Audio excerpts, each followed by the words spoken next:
আসসালামু আলাইকুম, সবাইকে জুম্মা মোবারক। আর এই তো সকাল থেকে প্রচুর কাজ, যেহেতু শুক্রবার দিন আর ঘরে তো শুক্রবারে প্রচুর কাজ থাকে। অলরেডি বেড কভারটা চেঞ্জ করে দিলাম বাবুদের, আর এটা আমার দায়িত্ব, এটা ওরা কখনোই করে না।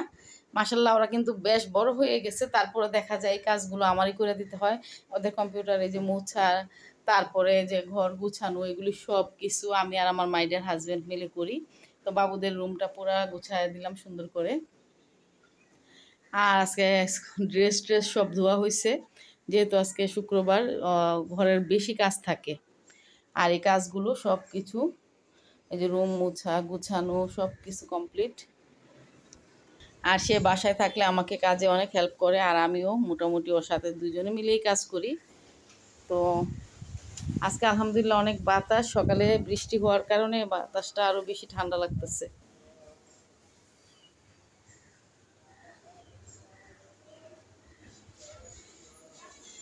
শুক্রবার মানে স্পেশাল কিছু রান্না করতে হবে, তো আমি আজকে এখানে প্লেন পোলাও রান্না করছি, আর গরুর মাংস রান্না করছি রসুন দিয়ে, আলু রসুন, সাথে একটু পেঁপেও দিছি। মাইডার হাজব্যান্ড আবার পেঁপে পছন্দ করে, আমিও খাই। আসলে কি সবজিটা খাওয়া দরকার, তো মাংস রান্নলে তো সবজিটা খাওয়া হয় না, তো বিশেষ করে মাংসের সাথে একটু পেঁপে আলু দিলে ভালো লাগে। আর একদম গাছের টাটকা লেবুটাও কেটে নিব। পোলাওতে ঘি দিব না, খাওয়ার আগে মাইডার হাজব্যান্ড বলো যে এখন ঘি দিও না, খাওয়ার সময় দিও, তাহলে স্মেলটা সুন্দর আসবে। আর আজকে ডাইনিংয়ের এই যে টাইলসগুলো মুছি করলাম, কারণ এগুলি না প্রতি সপ্তাহে না মুছলে ক্লিন থাকে না, আর চকচকাও থাকে না। সংসারের কাজগুলো টুকিটাকি করে নিলে কিন্তু অনেক সুন্দর লাগে। আর ঘর সংসার কিন্তু একটা মেয়ের হাতে, একটা মেয়েই পারে একটা সংসারকে সুন্দরভাবে সাজিয়ে গুছিয়ে রাখতে। আর এটা যারা পারে তারাই হলো আসলে গুণী মেয়ে। সত্যি কথাই, একটা মেয়েই পারে একটা সংসারকে সুন্দরভাবে সাজিয়ে রাখতে। আর ছোট রুমের এই সিনারিটা অনেকদিন আগে মাইডার হাজব্যান্ড অনলাইন থেকে আনছিল, তো এই ঘরটা কিন্তু এই পাশে যাবে। তো আলমারি আর সরাই নাই, না সরাইয়া আমি বললাম যে ঘরটা এই পাশে দিয়ে দাও। তো এই পাশে দেওয়াতে খারাপ লাগতেছে না, এখন তোমরাই বলো কমেন্ট করে কেমন হয়েছে। আর এই তো এই সিনারিগুলো সেদিন নিয়ে আসছিলাম রাজলক্ষ্মী থেকে, এই 3টা লাগাই দিলাম একটু। আমার কাছে ভালো লাগছে একটু বিদেশি বিদেশি সিনারিগুলি, দেখতেও সুন্দর, পাহাড়, ছোটো ছোটো ঘর। বাবুর এই চেনটা ছিঁড়ে গেছিলো কালকে স্কুল ব্যাগের, আমি আটকে দিছি। এগুলোও আমি পারি, মোটামুটি সব কাজই টুকটাক করতে পারি।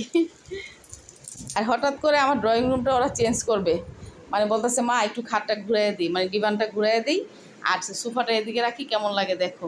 তো আমি বললাম ঠিক আছে করো। তো এই রাত 12টা বাজে বাপ ছেলেরা মিল্লা ড্রয়িং রুমের লুক চেঞ্জ করছে। আগে ছিল সোফাটা এই পাশে, তো সোফাটা এখন দিয়ে দিছে এই পাশে।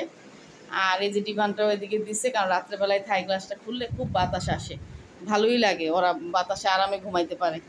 যেহেতু ওদের এসি লাগানো হয় নাই, ওরা অনেক কষ্ট করতেছে গরমে, তো দেখি ইনশাল্লাহ লাগাই দিব। একটু অপেক্ষা করতেছি, সময় লাগবে। তো সবাই ভালো থাকবেন, আর আমার ভিডিও যদি ভালো লাগে অবশ্যই শেয়ার করে দিবেন সবার মাঝে, কারণ আমি অনেক কথাই বলি, অনেক কিছুই শেখার কথা বলি। একটা সংসারে কিন্তু একটা মেয়ে মানে মানুষকে অনেক কিছু শিখাইতে পারে, আবার একটা সংসার ধ্বংসও করতে পারে। তো সেটাই, তো সুন্দরভাবে পরিপাটি করে সুন্দরভাবে ঘর সংসার সাজিয়ে রাখলে, গুছিয়ে রাখলে সংসারটা কিন্তু খুবই সুন্দর থাকে। আর এটা মেয়েদেরই করা উচিত, কারণ হাজব্যান্ড সারাদিন অফিসে ব্যস্ত থাকে, আমরা ঘরে থাকি, আমরাই ঘর সংসার গুছিয়ে রাখবো সবসময়, এটাই আমাদের কাজ। আমাদের আর কী কাজ বলেন? বাচ্চাদের দেখাশোনা, খাওয়া দাওয়া, রান্না বাড়া, ঘর গুছানো, এগুলো ছাড়া আমাদের কি আছে? হাজব্যান্ড বাইরে কাজ করে, টাকা ইনকাম করে, আর আমরা ঘরে বসে এগুলি করবো না, তাই কি হয়? অবশ্যই আমাদের এই কাজগুলো নিজেরা করতে হবে। বিদেশে কয়টা হেল্পিং হ্যান্ড আছে? বিদেশে নিজের কাজ নিজেই করে সবাই, তা আমিও বিদেশি স্টাইল ফলো করি, আমার এখন কিন্তু হেল্পিং হ্যান্ড নাই। আর হেল্পিং হ্যান্ড নাই, তারপর দেখো আমার বাসা আলহামদুলিল্লাহ আমি কত সুন্দর পরিষ্কার গুছিয়ে রাখি, আর এগুলো আমার হাজব্যান্ড আর আমি মিলেই করি। তো সবাই ভালো থাকবেন, আল্লাহ হাফেজ, আসসালামু আলাইকুম সবাইকে।